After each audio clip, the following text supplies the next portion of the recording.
نحمده ونصلي على رسوله الكريم أما بعد فأعوذ بالله من الشيطان الرجيم بسم الله الرحمن الرحيم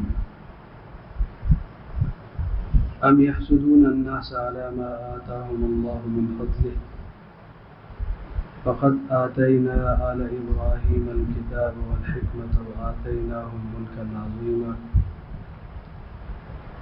صدق الله مولانا العظيم. درود شریف پڑھیں. كما صليت على إبراهيم وعلى آل إبراهيم إنك حميد مجيد. وبارك على محمد وعلى آل محمد كما باركت على إبراهيم وعلى آل إبراهيم.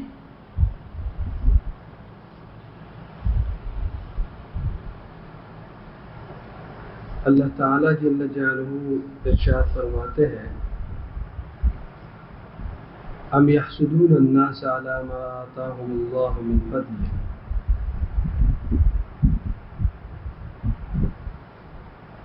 یا لوگوں پر حسد کرتے ہیں جو اللہ نے ان کو اپنے فضل سے دیا ہے.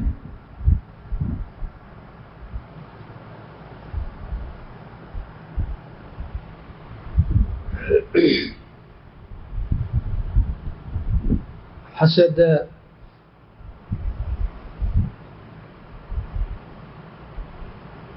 بہت مہلک مرض ہے.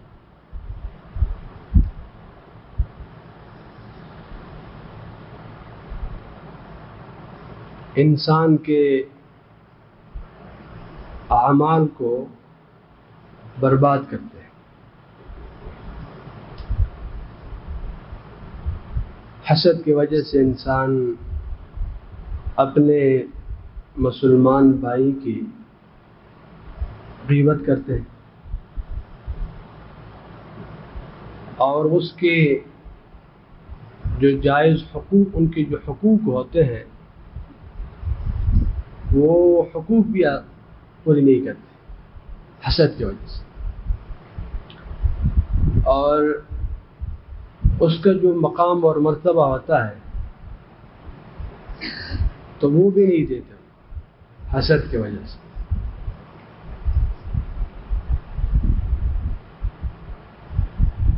اور جب حسد کی آگ زیادہ ہو جاتی ہے تو پھر ہر قسم کے اقدامات کرتے ہیں. پھر اللہ تعالیٰ حفاظت فرمائے، پھر جو انسان کر سکے وہ کرتے ہیں. آپ دیکھیں کہ یوسف علیہ السلام وہ ان کے ساتھ ان کی بھائیوں نے کیا، بھائی ہے، یعقوب علیہ السلام کی اولاد ہے، لیکن آپ دیکھیں حسد کی وجہ سے وہ کس حد تک چلے گئے کہ آج بھی ہم اس کی ایک مثال ہے کہ حسد میں اس درجے چلے جانا کہ یوسف علیہ السلام کی طرح شخصیت کہ وہ اللہ تعالیٰ جل جلالہ نے بچپن میں اللہ تعالیٰ نے بے مثال حسن دیا. حسن کی ایک مثال ہے جو بھی پیش کرتے ہیں کہ تو وہ کہتے ہیں کہ کیا ہے یوسف علیہ السلام. جریر بن عبداللہ رضی اللہ عنہ صحابی رسول ہے صلی اللہ علیہ وسلم، آخری وقت میں اسلام قبول کیا. عمر فاروق رضی اللہ تعالیٰ عنہ اس سے متعلق کہتے ہیں کہ یوسف حاضر الامہ، اس امت کی کیا ہے یوسف. تو اتنے بے مثال اللہ نے حسن دیا. ان لوگوں کا بھائی ہے، اس کے حسن خلق ایسے ہے کہ جیل والے عاشق ہوئی اس پہ، اس کے اخلاق پہ، اس کی اخلاقی کریمانہ کا تذکرہ قرآن نے ذکر کیا کہ وہ خود گواہ ہیں اس کی بات کرتے ہیں. ایھا الصدیق افتنا فی 7 بقرات، تو صدیق کہہ کرتے تھے اور اس کے جو صفات ہیں وہ.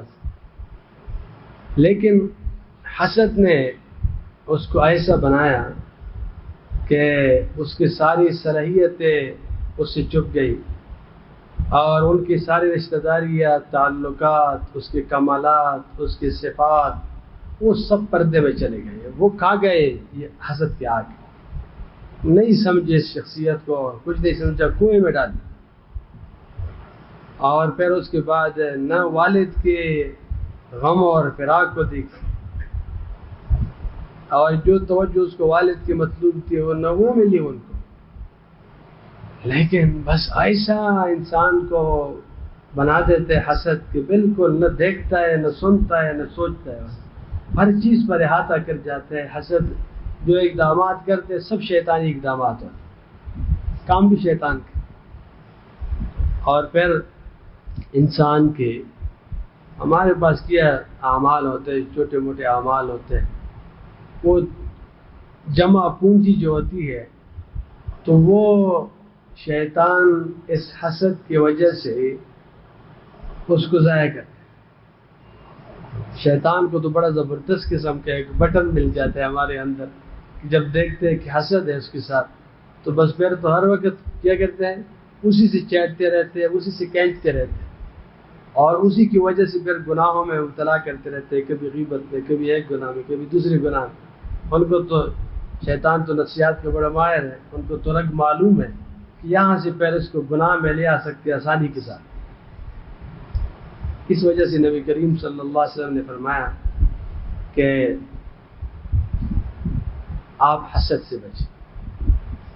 اور انداز گفتگو اور تعبیر نبی کریم صلی اللہ علیہ وسلم نے ایسی اختیار کی ہے کہ جیسا کہ انسان کسی وحشی اور درندے سے بچتے ہیں، خود بھی بچتے ہیں اور اس سے بھی دور بھاگتے ہیں، تو اسی طرح کے تعبیر اختیار کہ ایاکم والحسد فإن الحسد يأكل الحسنات كما تأكل النار الحطب. جیسے کہ آگ جو ہے لکڑی کو جلاتے ہیں، ایک دم راکھ بنا دیتے ہیں، اسی طرح حسد اعمال کو جلا دیتے ہیں.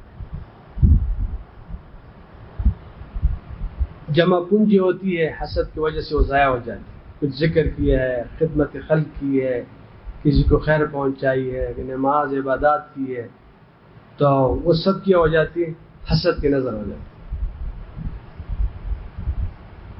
اس وجہ سے بہت زیادہ خطرناک مہلک مرض ہے روحانی طور پہ. باقی اخلاق کے لیے بھی کیا ہے، خطرناک. اور صرف دین کے لحاظ سے مہلک نہیں، دنیا کی جو عام جو زندگی ہم گزار رہے ہیں اس کے لیے بھی مہلک ہے. عرب کہتے ہیں کہ الحسد مطیۃ الطعب. حسد جو ہے یہ ٹکا دینے والی سواری ہے. جیسے کہ آپ لوگوں نے ٹریکٹر میں سواری کیا نہیں کیا، لیکن ٹریکٹر کی ٹرالی میں بیٹھے ہو اور پھر ہمارے روڈوں میں بیٹھے ہو. یہ بھی آئے ہیں لوگ، بہت سارے مہمان روز آتے ہیں، اس کو معلوم ہے.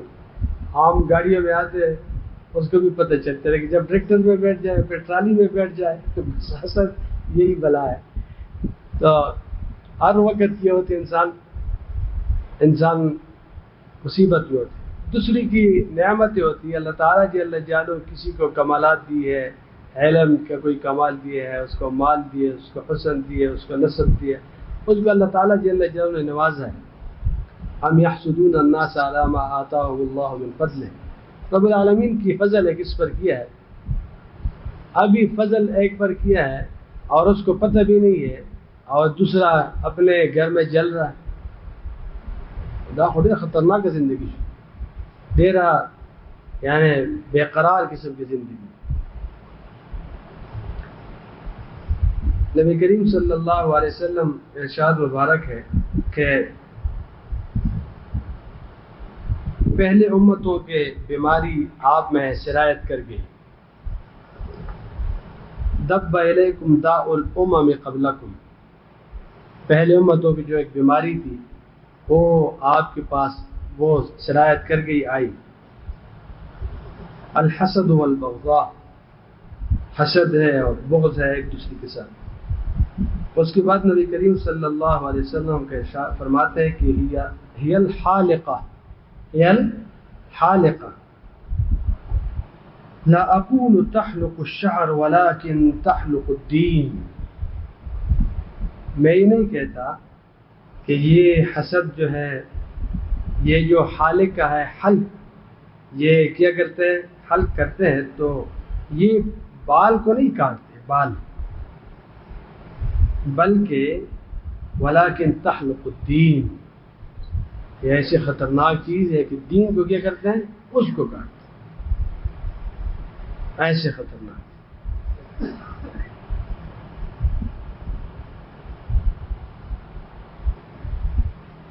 آپ ہمارے معاشرے میں دیکھیں نا کہ اس حسد کی وجہ سے ہمارے معاشرے میں لاکھوں جرائم ہوتے ہیں، یعنی لاکھوں جرائم کی وجہ کیا بنتی ہے، حسد ہوتا ہے۔ کتنے لڑائی جھگڑے، کتنے خاندان ٹوٹ پوٹ کے شکار ہوئے، کتنے لوگوں نے وہ گناہ کی، خطا کی، جرائم میں مبتلا ہوئے، گناہوں میں مبتلا ہوئے، ایک دوسرے کے لیے یہ وہ جینا حرام کر دیا۔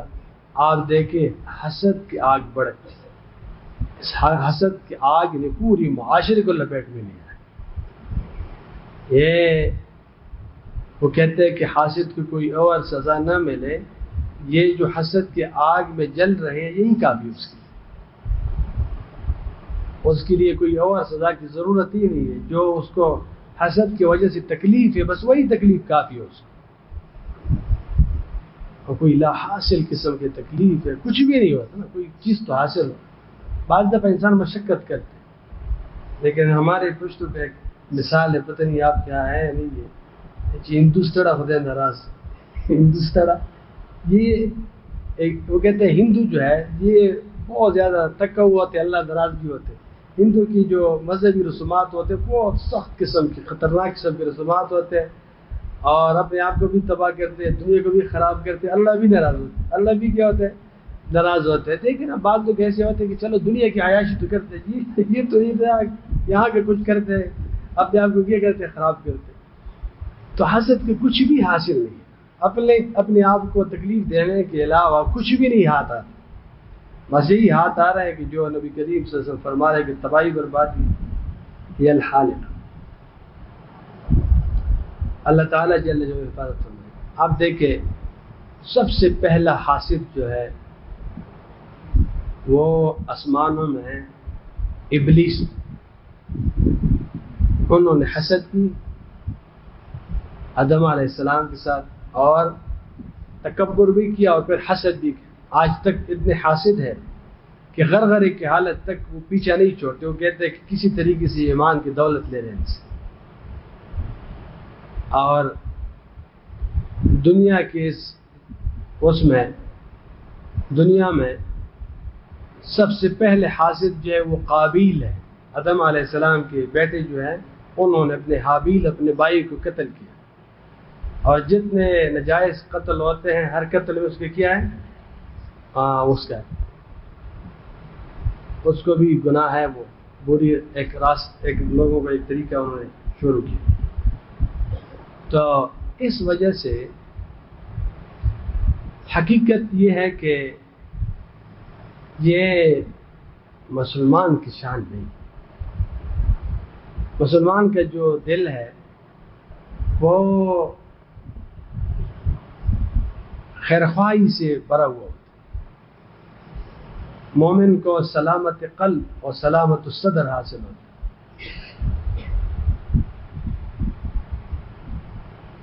نبی کریم صلی اللہ علیہ وسلم فرماتے ہیں لا یؤمن احدکم حتی یحب لاخیہ ما یحب لنفسہ۔ شیخ الحدیث زکریا رحمہ اللہ فرماتے ہیں کہ معاشرت کی بنیاد اسلامی معاشرت کی اتنا حسن ہے، اتنے خیرخواہی، اتنے ہمدردی کی، جو بلائی جو خیر اپنے لیے چاہتے ہیں دنیا و آخرت کی، دوسروں کے لیے بھی چاہتے ہیں، یا اللہ ان کو بھی عطا کر، ان کو بھی عطا کر۔ اپنے عزت چاہتے ہیں، دوسرے کی بھی عزت چاہتے ہیں، اپنے لیے کوئی خیر چاہتے، دوسروں کے لیے بھی خیر چاہتے، خیر دوسرے کو پہنچ جاتی ہے، یہ یہاں اتنا خوش ہوتا ہے جیسے کس کو پہنچ، دوسری کو کوئی مصیبت ٹل جاتی ہے یہ اتنے خوش ہوتے ہیں، اتنے شکر کرتے اللہ تعالیٰ کے، شکر الحمدللہ الحمدللہ۔ تو دیکھیں مسلمان تو ایسے ہوتے ہیں. نبی کریم صلی اللہ علیہ وسلم کے ارشاد مبارک ہے ولا تحاسدوا ولا تباغضوا ولا تدابروا وكونوا عباد اللہ اخوانا.